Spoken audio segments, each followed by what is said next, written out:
Good evening. My name's Claire Williams and welcome to this evening's live where we're talking about wormers, why we should be trying to reduce their use and what they might do to the environment. I'm joined by Claire Shand, who's a marketing director for Westgate Labs and who's also a RAMA or suitably qualified person who has trained and qualified to be able to advise and sell anthelmintics. Good evening, Claire. Hi, Claire. Really great to be with you today. Thank you so much for coming on. I think it's a topic, we all know we should be trying to use less wormers on our horses because of the problem of anthelmintic resistance. But it's not only for anthelmintic resistance, it's also because the chemicals in those wormers can do damage to the land and the environment, isn't it? Yeah, that's right, Claire. I mean, I don't want to start off on a downer, but it's this whole sustainability piece. You know, we're using too many wormers currently, which is speeding the resistance, which is not helping the health of our horses now or into the future. But we're also not helping the environment either, because all of these chemicals that we're putting into our horses then have this really big impact on the environment and into the food chains as well. So I don't know if you are wildlife and nature enthusiasts, because we are here at Westgate, but you don't have to you turn on to a show and everything is about the decline of species right from through the food chain, from the tiny insects, and that goes all the way up. So we know that everything we're doing is having a big impact on these, and wormers are actually at the very base level are having a really big knock-on impact. So everything that we can do as horse owners to mitigate what goes into the land is really important for that bigger piece, as well as our horses' health. So lots of really important messages that we really want to share tonight. Yeah, and it's what we're talking about, to give it the scientific term, is eco-toxicity, isn't it? Which is basically poison to the eco-environment. It's a scary word, but you're absolutely right. We all care about not only our horses, but we know how much we have to look after the land they're on. And so let's talk a little bit about that and how we can play our part in improving the situation. And I know your favourite topic of dung beetles. We'll cover them because they are absolutely key. So what we're talking, isn't it, as we say here, is sustainable parasite control. So what do we mean when we talk about sustainability in terms of parasite control?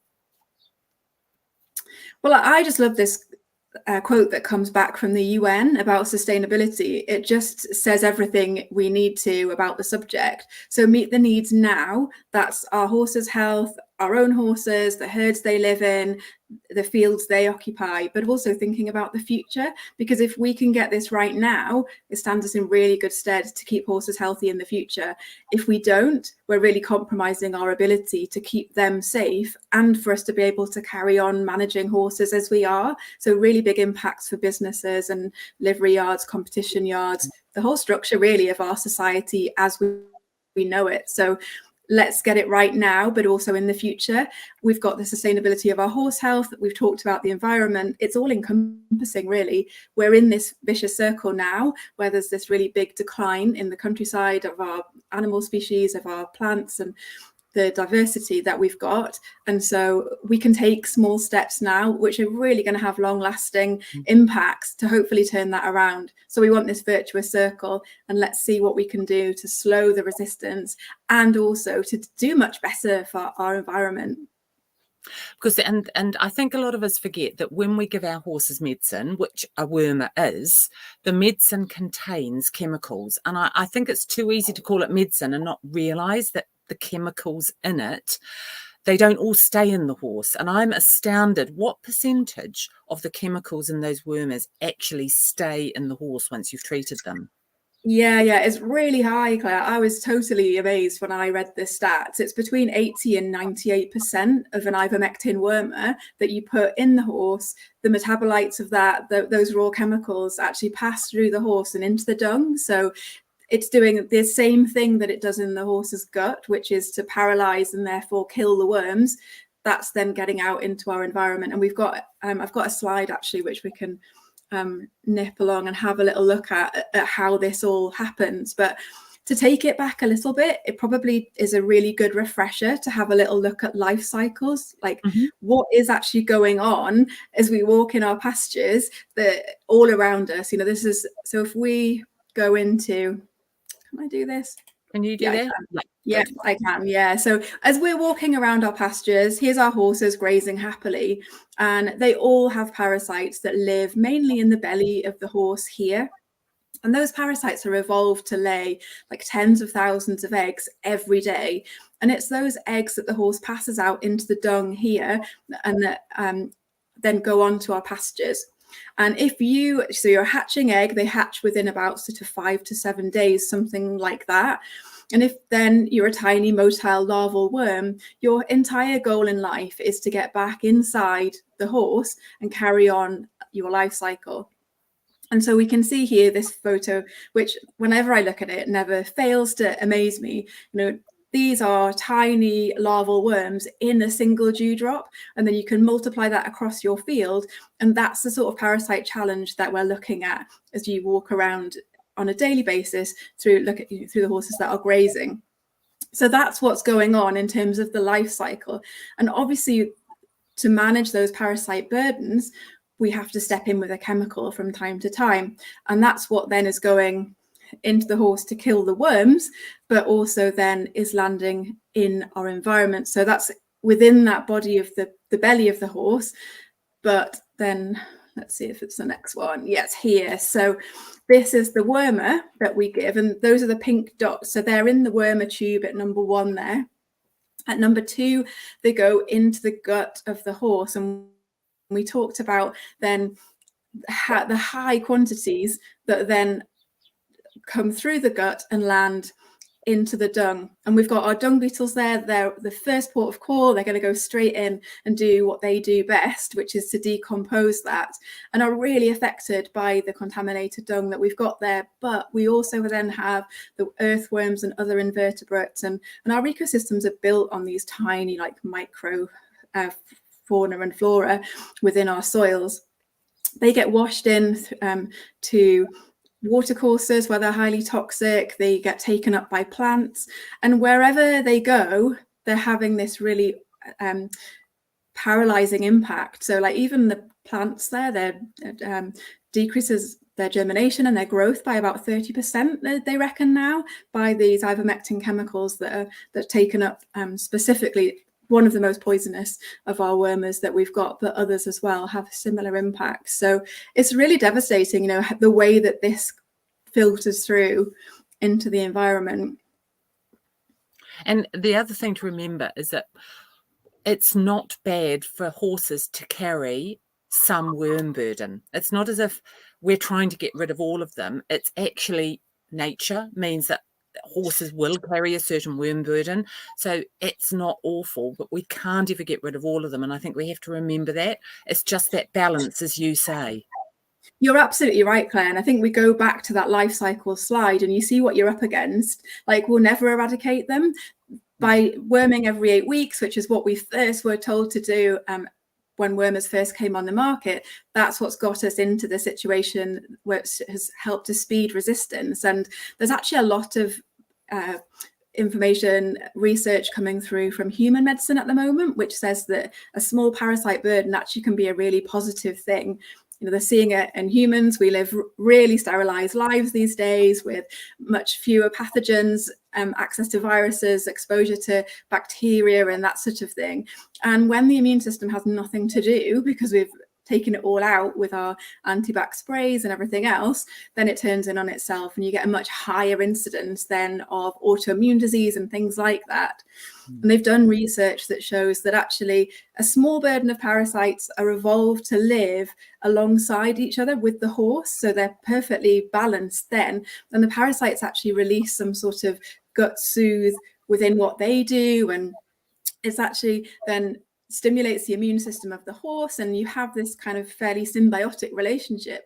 And it's only because we keep horses now at much higher stocking densities, single species usually, and they graze back and back over the same land, that we're really seeing higher incidences where they're getting out of hand much more quickly, and we're having to step in and do that. So there are a couple of ways that we can break the life cycle. The first of all is to identify which horses are carrying the parasite, because we look at this slide, you're in there, your herd of horses, and if you were to test them all with a worm egg count, you would find that actually 80% of the worms tend to be in 20% of the horses. So that's what we're looking to identify, these high egg shedders, and then to break that life cycle to prevent that infection on the pasture. So if you tested a group, you would probably see this sort of distribution commonly. So we've got Dolly at the back there at 100 eggs per gram, not needing any treatment because that's just, it's a low egg shedding. We're not worried about that specifically. On the right there, we've got Hawaii and Spirit, less than 50 eggs per gram, so no eggs seen at all. Again, they're dealing really well with any parasite infection they're facing. We're not needing to step in and give a treatment. And then there's only Susie there at the front, 750 eggs per gram, and that's at a level where we're going to step in and give a chemical wormer. So it's really about that, targeting those specific horses, because they tend to be the similar ones in the herd that come back each time, which have that susceptibility to parasites, and then the rest of the time we're going to leave them untreated unless we get to looking at our encysted redworm possibilities in the winter. But largely, really targeting our treatments to the right horses, right time of year. And also thinking about when they're young, they tend to be more susceptible before they have a chance to build up that natural immunity that they develop with age. Absolutely. And anything else systemic in the horse that's going on, like EMS, CPID, anything like that, is also going to impact their ability to deal with any parasites. So again, be more susceptible to them. So ones to watch out for.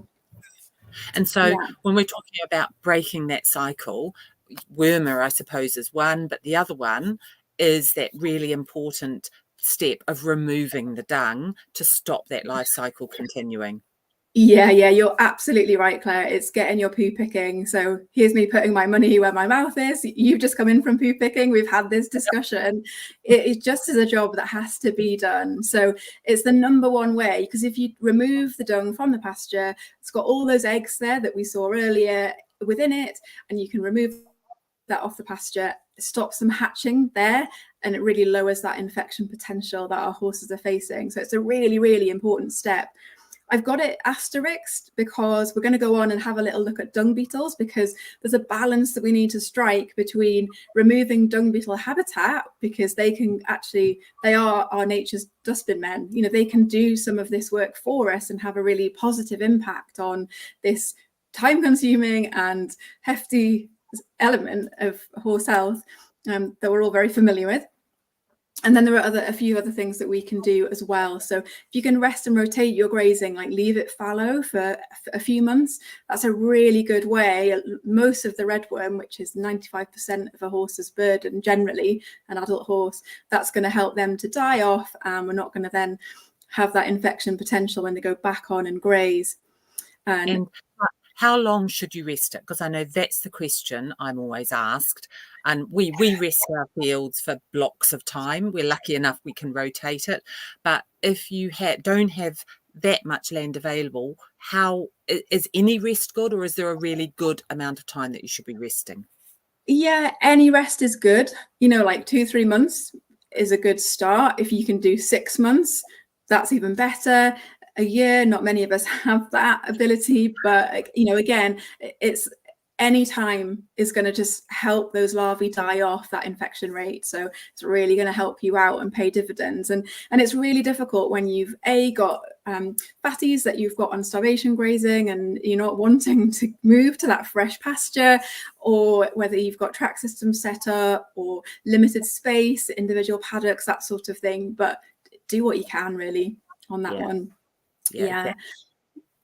And then not worming and moving is it's a more difficult one to appreciate, because we immediately think if we give a wormer, we move to fresh grazing, they're not going to bring that burden with them. But actually what we're doing, because all horses will have a level of resistance now, is that if we worm, we take out all the worms which have got a susceptibility still to the medication, we move them to fresh grazing where there's much less of a parasite challenge, and it gives all that space for the ones that have got that resistance to grow up and grow on and increase their frequency. So we've already talked about the challenge being around in the environment, not being able to eradicate worms. So we want them to go back out onto that pasture and have a much more mixed balance of susceptible and some resistant worms within them.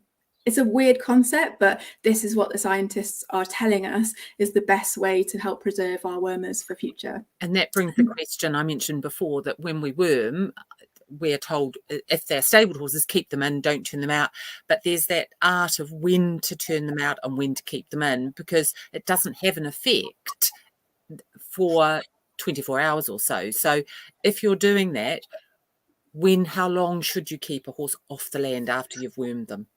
Oh, after treatment? Yeah, after. Yeah, treatment. Well, we can skip along and talk about that actually just now, because I've got a little slide about it. And there are two different things in this, really. Obviously, we want to reduce the excretion of the toxins going into the environment, but also if we're thinking about tapeworm, there's also advice on that as well, kind of wrapped into it, because of the way tapeworms, when they are killed off, they have packets of eggs within them. So if we kill the tapeworms off, they in particular will land in the dung and burst, and that's when you get a big reinfection risk on the parasite, on the pasture of that particular parasite. So the toxins generally reach highest concentration, as you said, 24 to 48 hours after they've been administered. So that's that gut transit time, basically, to see that. So if you can restrict time on the pasture during that highest peak of concentration and keep them in for 24, 48 hours, sort of like a day or two after giving the initial treatment, that's really going to help. If that's not possible, if you can restrict them to a smaller paddock and make sure that that is poo picked religiously a couple of times a day, that will get those eggs, particularly the tapeworm, off the pasture, and also any chemical that we know is now being passed out in those feces. So yeah, really good way of then stopping that getting into the environment. And also, if we do need to treat, doing it when dung beetles are less active, because that's going to help as well. So that's November to February in the colder months, which then ties really well if you're giving a proactive treatment for your cystic red worm. So I'll flip back to your other slide, because you could tell I didn't know what was coming up. But the other thing on the dung beetle situation is, when you're right, I've just come in from poo picking, so I've been trying to do it every day. I'm away for a couple of days later in the week, so I know I'm going to have more to do when I come back. But how much of a chance does the dung beetle need to get in and do its job? You always know when the dung beetle's been active, because instead of a nice tidy pile, it's strewn, or when you pick it up, you can see the holes. We're really lucky, we've got loads of dung beetles. You can see the holes in the ground. But how long do they need to get in and do their work? Well, that's amazing, Claire, that you've got good dung beetle populations. So fantastic. And they really are incredible creatures, and they can do a lot for us. We talked about them being nature's dustbin men, and that's exactly it. You know, if you think about how, if a horse does 18 kilograms of dung every day, that's 6.5 tons a year. You know, that's the work that you're doing. How many horses do you have, Claire? Oh God.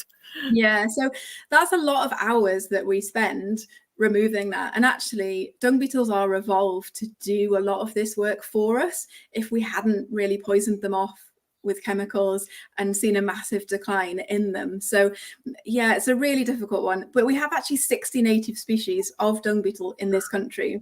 So we don't have any of the tropical rollers that everybody will be very familiar with seeing. They're amazing. But we do have tunnelers and dwellers, which act on dung piles in different ways, and we've got some pictures here, as you were saying, about exactly how they act on the dung piles. And these pictures are taken within sort of 1-2 days, so that of a fresh pile. It's fresh dung they really like. That's what they're going to use as food, as breeding material. They pull it down into the soil. They lay eggs with it. They so many really positive things for our land management. So that will aerate the soil, it decompacts it, it fertilizes it, and in the doing so as well, breaks up any parasite eggs that are present. So has all these really positive effects, and also isn't as backbreaking for us if we can encourage them. So what the experts are advising us to do is to leave the freshest. So we know that it's usually 4 or 5 days that they hatch, those parasite eggs on the pasture. And so if we can leave the freshest for a couple of days, and leave them if there's any dung beetle activity, then that will give them food and help them to regenerate their populations. And the ones that they're not interested in, either there's wormer in them or they're just not particularly there for it, there's a huge, I mean, I was talking to a dung beetle expert a couple of weeks ago. We had a fascinating chat about the chemical makeup, about how just picking a poo pile and moving it alters the chemical interface between the dung and the ground, and therefore whether dung beetles are going to utilize it as they would normally, and all kind, it's really complex, the whole ecosystem of it. But yeah, essentially, if we can leave them for that 2-3 days, try and get used to kind of, maybe in your poo picking cycle, leaving a bit for them, even, a strip or whatever. That will be really beneficial to start to try and build this back, because they can do so much positive stuff for us if we'd only let them and let those habitats renew. So yeah, they're amazing creatures, and which is why we just need to think a little bit about poo picking for dung beetles. But also then once we've given a chemical, that's a bit different. We want to get that off the pasture as soon as possible. Right. Yeah. And I've just seen, do they fly? I'd never really thought. Yeah. I hadn't realised they actually fly. Don't quite know where, if I knew where they came from, they just appear like magic, but I didn't realise they fly in. Yeah, up to 10 miles for the right poo. I mean, that's pretty crazy, isn't it? Oh, blimey. Yeah, and I think it's cattle poo they really like. That's their favourite. But again, the dung beetle expert was telling me that the diet of cows is so rich now that the very sloppy pats, I mean, this is getting quite specific, but he was well into this, so I feel like I can share this, we're among friends, that actually the dung beetles don't like the very wet pats. They can drown in those easily, and it's not actually what traditional cow poo looks like. It's much more, he described it as cakey. I'm not sure I'd like that comparison to my own cake that that we like eating, but anyway. And then he was saying that the horses are not, they're obviously naturalized to the UK, but they're not a native species as such. And so the dung beetles that we have in this habitat are kind of coming across from cattle, and that actually quite like horse poo, because it's not full of the nitrogen and the chemicals and things that a lot of agricultural animals are. And we're very influenced by what's around us. So if you've got a lot of arable, that's not much dung beetle habitat. So just a few horses is going to be quite a small amount of habitat for a dung beetle. If you're surrounded by organic cattle and sheep, that again is very positive. But if they are intensely farmed, or they're very nitrogen rich, and you're getting these other circumstances, that's also going to affect stuff. So yeah, it's interesting, because we've got an organic dairy farm just down the hill. Wow. So that's fantastic. Yeah, no, we're really lucky. But it is, it is fascinating to think what they do and how lucky we are that they are there. Yeah, and it's a real window on a world, like, something that we are a tiny cog in with our horses, 1 or 2 horses in a field. So that's the circle of influence, really, that we're working within to do what we can. And the other thing you mentioned that was on the previous slide, you had a couple of other pictures. One was sheep, so cross grazing. I know we've talked about that. That's really beneficial. And then harrowing, that works on as well. Yeah, in this country, we really don't have the right environment for harrowing to be conducive to parasite management. It really just spreads the dung through the lawn and the latrine area. So you're really doing the parasite's job for them, getting them closer to the piles of the grass that the parasites want to get up and for the horses to graze. And it's not breaking apart the dung to desiccate it and get that UV light in, which is what makes that effective as a way of managing parasites, and your dung control, and in other hotter, drier countries, the dew is too wet in the mornings and doesn't dry out significantly enough. So unfortunately, not good. No. And just when we're talking about dung control, where do you put your poo piles? Now, some of us don't have a choice. We're limited, but what is the ideal that we should be aiming for? Well, if we let's look at ecotoxicity of the particular wormers, and then there are certain ones we need to be really careful of managing once our horses have had them. So it goes really along the lines with ivermectin on the left being the most toxic in the environment, and then moxidectin. So ivermectin you'll know as things like Equivalent and Eroquel. Moxidectin is our Equest products.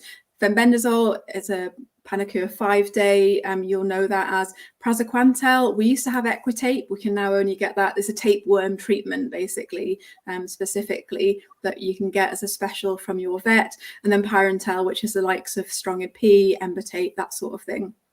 So on the left, most poisonous. And the thing about ivermectin, not only is it very toxic, but also it's very resilient in the environment. So the scientists have tested dung with ivermectin in it from a treatment 45 days after it's been laid in a paddock, and the level of chemical is the same. It hasn't broken down any in the environment, where moxidectin and the others much more likely then to start to degrade and to be less toxic as time goes on. So ivermectin is the bad boy, but if we need it for our parasite control, it's very, very common to use that for a redworm treatment, for example, particularly through the year, because we want to preserve moxidectin as a key medicine because it has that very effective larval capacity, so to deal with those potential encysted small redworm.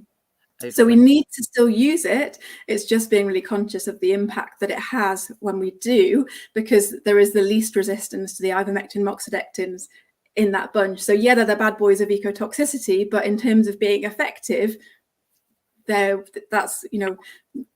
really good from that perspective. So yeah, and that's why it's so important that we don't overuse them, because we need to keep them as being effective.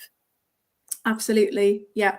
And then just a little note that particularly ivermectin, moxidectin, very poisonous to dogs, but especially the collie breeds. So if you are giving them, be just aware to give them on a surfaced area where you can clean up any spit out or anything like that, and stop, what dogs are like. And again, eating dung in the field, dogs are lovely, aren't they? But they do this thing. So yeah, just being very careful with that. So we've talked about then after, like, how that's excreted as a toxin and when, then really it's about then we need to get that contaminated dung particularly off the field. Dung beetles don't really like the chemical dung. So if we can again target the wormers to only the specific horses that we need, that will leave other habitat for them that's not contaminated. And then we need to get it off the field and to put it in a muck heap as soon as possible. So if we compost it, we know at thermophilic levels, so that's above 60 degrees, that's what starts to break the ivermectin down and neutralizes its impact in the environment. So specifically, if you can do that, ideally separate it from your other muck heaps. But if you can't, just making sure that that is composted really carefully before it's allowed anywhere near. I know some people do respread that on the fields for their fertilizing and things like that. So just being careful. But wherever you've got muck heaps, to prevent reinfection of worms, if you can take them out of the field, so don't do your poo picking and leave it in the corner of the field. This comes back to your earlier question, Claire, because it just then mitigates all your hard work, because the larvae can then still wriggle out back onto that grass. And then being very careful again to any runoff from water isn't then going to go into water courses, siting them really carefully, covering them if you can, putting them on hard stand if you can, just again to stop any of those chemicals leaching away there into the through the ground and having that impact on the flora, fauna, that sort of thing. And if we can do all of that, then it will then be safe to muck spread and do what we need it to do. Yeah, no, that does make sense. Let's just go into your And just talking about testing, so one of the tools we have in our kit is worming when we absolutely have to, but that's the key, is that now we've developed the tests to enable us to judge best of all when we need to worm and when we don't. And these have got better over time, and we've got a lot more tools in our toolkit, haven't we? Yeah, absolutely. So unlike resistance and that side of things, the science of the testing is what's on our side. So no one, unfortunately, is looking at developing any horse wormers in the future that we know of.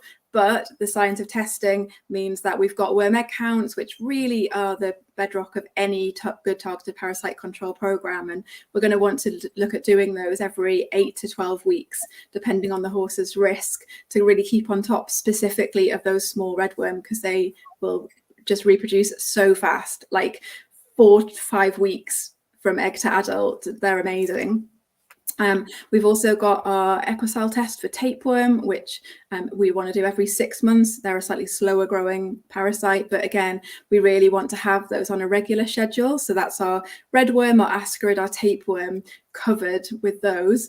And then in the winter time, if we've got low risk horses, so that if our worm egg counts have been statistically under 200 eggs per gram over the season and they're in the right cohort, we're going to want to look at, can we do the blood test for a small redworm, which is going to identify the probability, do they need that proactive treatment, or can we save another dose of moxidectin? And then that's really good for resistance and preserving that key medicine. So all these things are really, really helping just to give the chemicals where we absolutely need them. And we've also got the tapeworm test as well. That's the Equicell test. Yeah, you can do that saliva or blood, but in terms of like invasiveness for the horse and the owner being able to do it themselves without the need for a vet, then it's a cheaper and more accessible way to use the saliva version for sure. And we've actually got a question specifically. We've got a couple of questions, but this one is absolutely referencing the egg count in Equicell. And it's a question saying, is there any plan to make egg count or Equicell tests compulsory, as it is apparently in Denmark? Oh, I would absolutely love that. Right. Yeah. I mean, because, the stats just show that we're not utilizing our tests enough. The recent Beaver research showed that for every 11 wormers sold, we only do 1 worm egg count on our horses in this country. And absolutely, it needs to flip the other way. And they've done that with legislation. So you can't get a wormer for a horse without a test result that verifies that. I think it's very draconian. It's not usually how we do stuff in the UK, and we're looking at other motivators. And I think one of the things that we've discussed in terms of SQP prescribing, because wormers are prescription medicines, is that justification piece that then the professional who is prescribing will need to justify. So no longer can people rock up to a tack shop and order a wormer, but it's a discussion of, well, why do we? What's the indication for that? And to go along those lines. But we really need to be looking at all the motivators for that, for sure. And you've got on the screen there alternative treatments. Just talk to us a bit about those, because I don't think I've heard of so much. We do occasionally hear about herbal solutions or herbal expellers.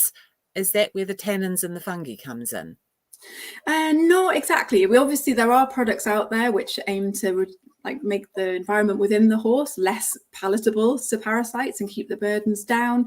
But there are scientists who are looking specifically at things, extracts that use tannins and fungi as an actual wormer. So we know things like sunfoin, which is a forage that's traditionally been used for many years to help with parasite control in farm animals, and you can actually buy it pelleted as well from some of the commercial producers for horses.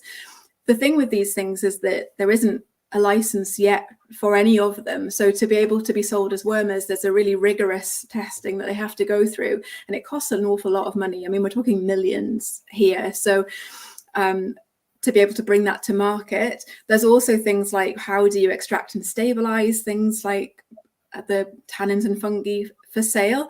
How do you make them palatable? How do you get the dosage?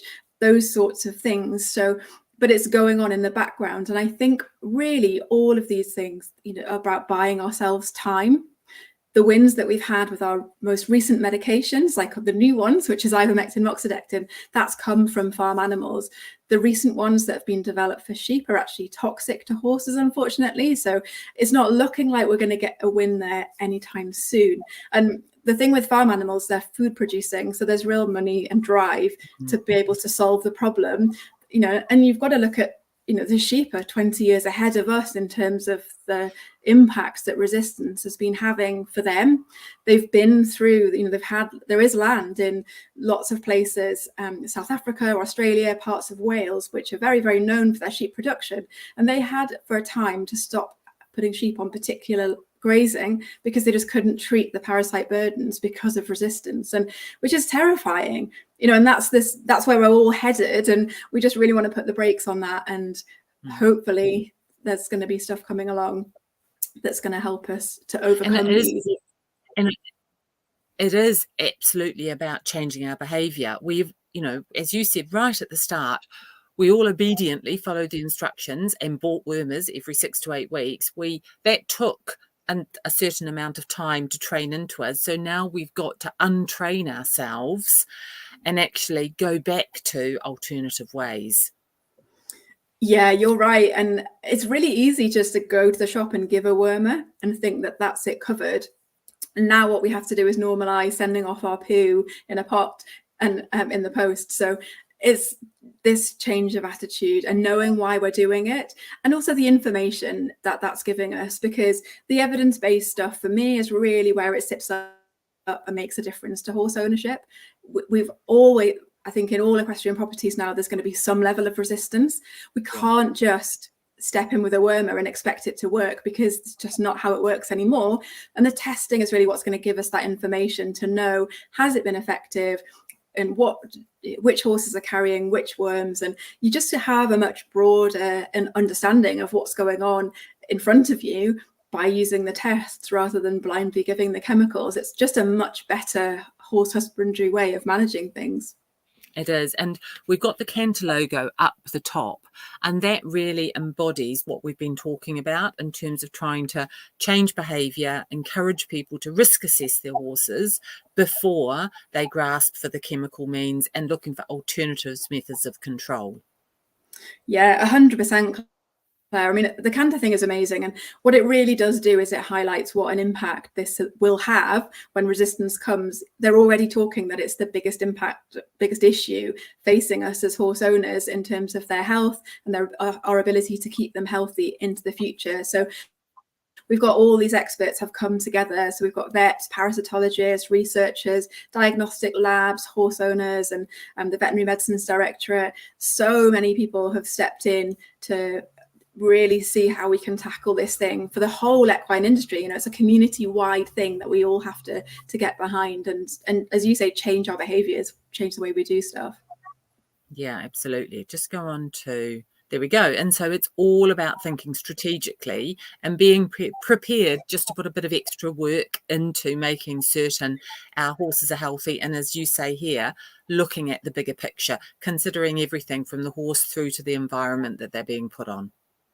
Absolutely. I would love us all to have an annual plan for our horses, for our parasite control, that's based on testing, and that we work with our prescriber on, who knows our horses, the situation, how we keep them, and we can inform that. So none of the ad hoc, I haven't done this for a little while, but actually knowing which parasites are we targeting, what are we doing about it, when, and making that herd wide. So treating the individual is obviously the horse in front of us, our own horses, really important, but it's the health of the horses they live with, and essentially it's the future, and our ability to keep them in the future healthy too. So yeah, the next generations are at risk if we don't. So for more information, you can go to the website for Canter, is canterforhorses.org.uk, I think. And it is, what's the website for Westgate Labs as well?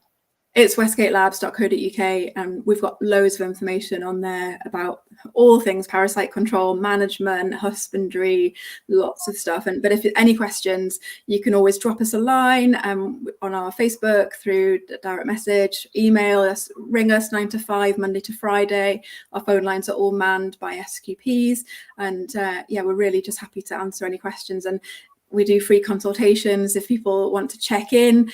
Is their parasite control optimum? What could they do better?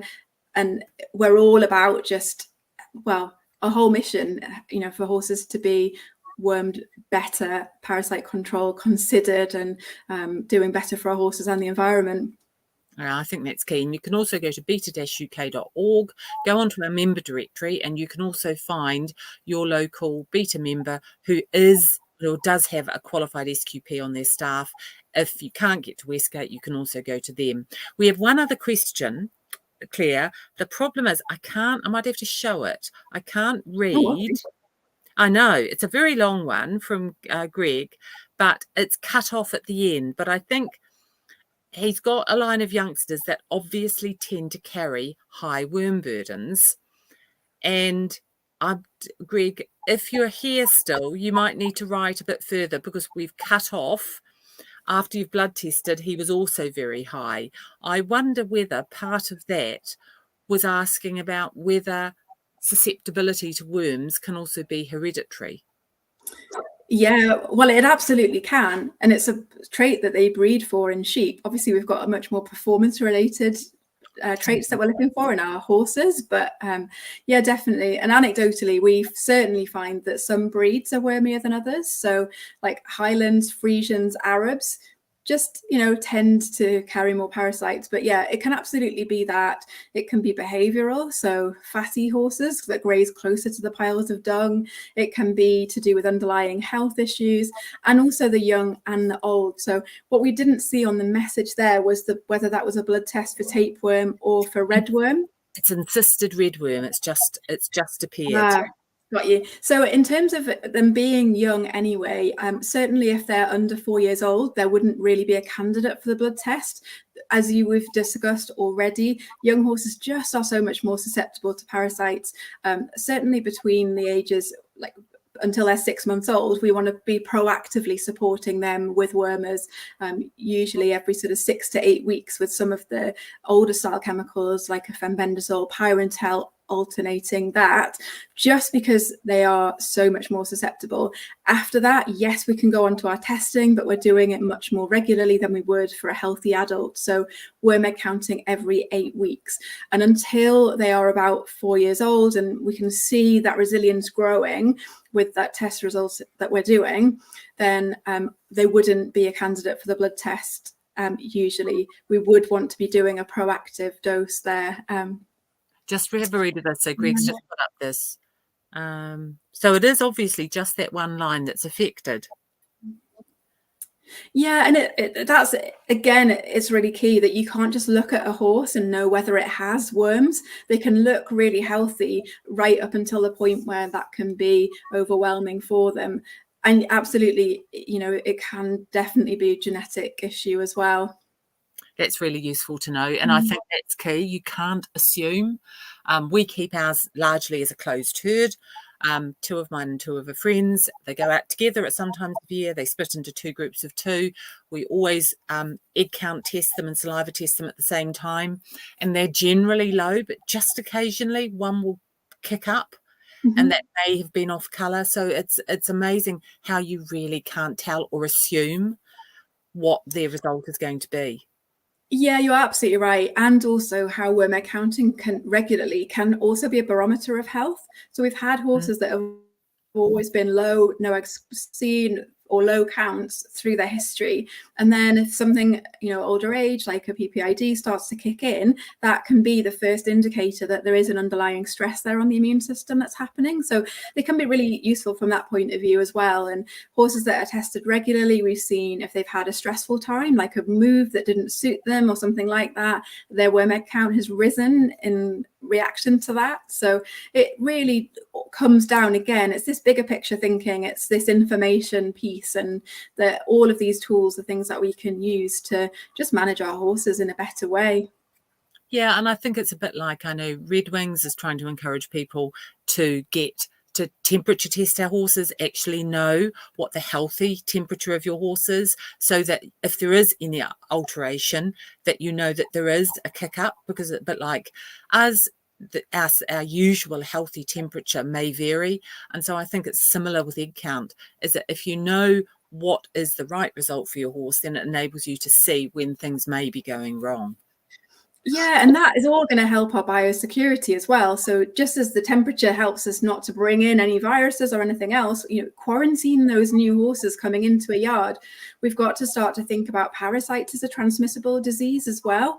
The first research has just come to the fore this March, where we've had actual research papers that have identified moxidectin and ivermectin resistance in UK horses. So anecdotally, we've known that that's kind of been, we're working towards that, unfortunately, with shortened egg reappearance times, but actually this is full-blown resistance. And that's coming through from thoroughbred farms, where they obviously have a lot of youngsters, very wormy. They're going to treat them more often. So that speeds the resistance down the line, but those horses carry that with them. So in particular research studies that we've read, those youngsters from, I think it was a thoroughbred stud in Ireland, took that to Kentucky with them and spread those resistant worms among the youngsters there. So you've got to be really careful about what's coming into your pastures, particularly if you're running livery yards, competition yards, that sort of thing. What that risk is from horses coming that that you just don't know the history of. Yeah, I think that's a really good point, is that we know that the recommendation is quarantine for things like equine flu and other viruses, but equally for worms, that's also key. Yeah, sadly. Yeah, I know. Claire, thank you so much. If we've got any other questions, if you do want to put them in the comments, I know that we can pick them up after we finish tonight. But thank you very much, Claire. I think it's a topic we just need to keep repeating, because I think a lot of people are interested. We think there's a receptive audience out there. We've just got to get everybody on the same page and working towards a healthier horse on a healthier pasture for the good of all those other insects and wildlife we've got out there. Well said. Yeah, that's super. Thank you so much, Claire, for the opportunity to speak and spread this message. Thank you.